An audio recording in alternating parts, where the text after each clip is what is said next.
Así es, nuestro compañero Raúl de la Torre trajo un invitado. Así es, buenos días. Estamos con el ingeniero Enrique Martínez, él es el presidente del Instituto Nacional de Tecnología Industrial, el INTI. Ya nos ha visitado Enrique en otras ocasiones por diversos motivos. Hoy queríamos charlar un poquito de este tema, de la extranjerización de tierras, y Enrique, quizás sería bueno caracterizar, en principio, cuál es el uso que le dan los extranjeros a esta tierra, en qué se diferencia según el uso que se le dé para analizar el tema. Efectivamente hay que entrarle por allí a la cuestión porque no es solamente un problema de la nacionalidad del dueño de la tierra. En rigor tenemos unos cuantos argentinos que también embroman a la gente, y no es solamente porque sean extranjeros. Hay una gran división que sería tierra dedicada al turismo y tierra dedicada a la producción o a la especulación inmobiliaria. En la primera es casi como si alguien comprara un cuadro y bueno, en lugar de comprar un cuadro, el grande magnate se compra un pedazo de tierra de la mejor en los mejores lugares turísticos. El punto es cómo afecta a la comunidad. Me parece que ese es el punto en todos los casos, tanto en lo turístico como en lo productivo. Y la comunidad se ve afectada cuando suceden cosas como las que se acaban de describir. Si se bloquean los accesos al lago, si el lago se contamina por alguna razón, si se destruyen algunas reservas naturales.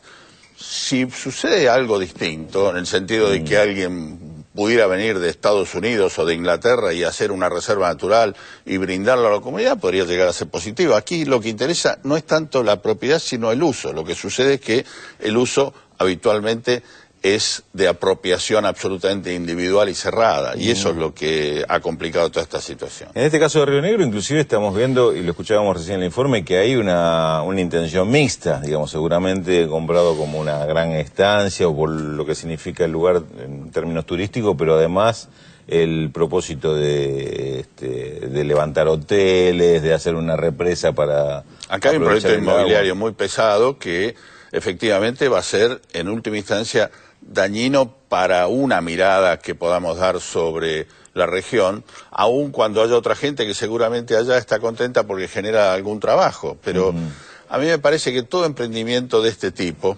y no solo este mega emprendimiento, sino la gente que cierra una laguna en la provincia de Buenos Aires y hace un barrio privado para extranjeros, que también es habitual y que no sale tanto en los diarios, genera un beneficio individual y perjudica a la comunidad a largo plazo. Y eso se ve mucho más claramente en los emprendimientos productivos, donde hoy se promociona la venta en el exterior de tierras que luego se promueve la administración local, al punto tal que ya hay dos gobiernos provinciales que están discutiendo cartas de intención con grandes capitales, Río Negro con China y Chaco con Arabia, en términos muy complejos, pero cuando uno lo ve fino y saca las grandes conclusiones, en una pérdida de soberanía y en una entrega de lo que es la autonomía productiva a largo plazo que es muy preocupante. Ahora, en este tema es que no se aplica la legislación como se debe, o estamos retrasados en legislar sobre este tema del uso de la tierra y la protección. Tenemos una legislación pobre, muy pobre que hace que básicamente la propiedad esté por encima del interés social.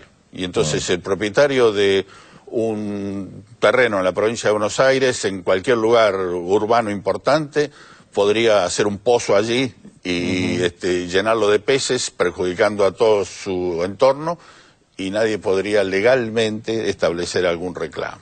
Estamos a un día de otro aniversario, el 24 de marzo del 76. Recién comentábamos el programa especial que vamos a hacer mañana a las 19, y uno de los temas que vamos a tratar justamente es lo que ha significado como herencia en estas cuestiones, en legislación, en una concepción de política que privilegiaba el capital privado o el interés privado sobre el interés comunitario. Algunas de estas leyes me parece que también tienen que ver con eso. ¿En qué se está avanzando hoy, por ejemplo, en el tema de una ley de tierras o algo así que ordene un poquito? Me parece que el tema, por empezar, está en la superficie, ya es un hecho positivo. Sí. Y hay multitud de proyectos, algunos que simplemente discriminan por nacionalidad, que a mi juicio son totalmente equivocados, porque lo que importa es qué saca la comunidad de los proyectos.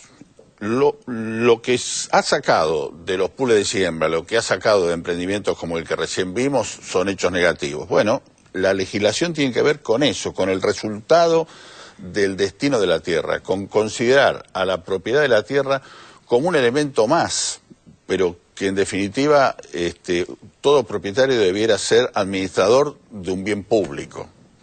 Administrador con un beneficio personal, pero de un bien público al cual no se puede lesionar ni a mediano ni a largo plazo.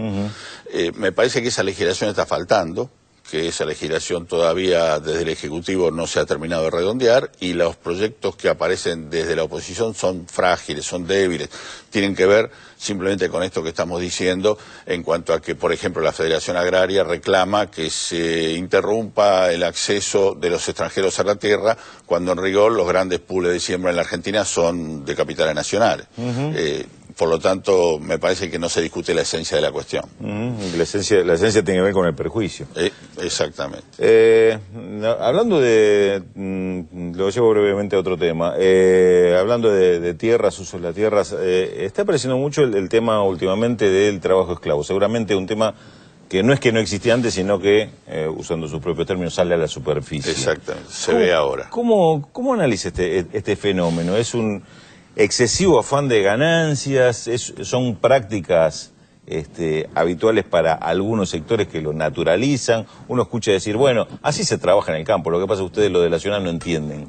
¿Cómo interpreta el fenómeno? Sí, efectivamente, así se trabaja en el campo, pero uno podría decir desgraciadamente. Desde hace varias generaciones se trabaja así, y me parece que al llevarlo a la superficie, vuelvo a repetir el término, se está aplicando la legislación laboral en términos bastante primarios, persiguiendo a quien no cumpla la ley, cuando en rigor lo que hay que hacer es planificar esto de otra manera. No es lo mismo un taller textil clandestino que el trabajo esclavo de poblaciones migratorias que son contratadas 6 meses antes. Por ejemplo, para el caso del maíz. Sí. En lugar de salir a la descubierta por los campos, lo que tendríamos que hacer es llamar a los semilleros de maíz, que son un puñado, pedirles su plan anual de siembra, pedirles dónde van a sembrar, de dónde van a sacar la población que luego va a ir a cortar las flores para evitar que el proceso se deteriore, y a partir de allí se tiene un esquema de control absolutamente pautado. Me parece que lo que hay que hacer es montarse sobre el hecho y controlar con una previsión distinta de lo que significa salir a inspeccionar una infracción urbana.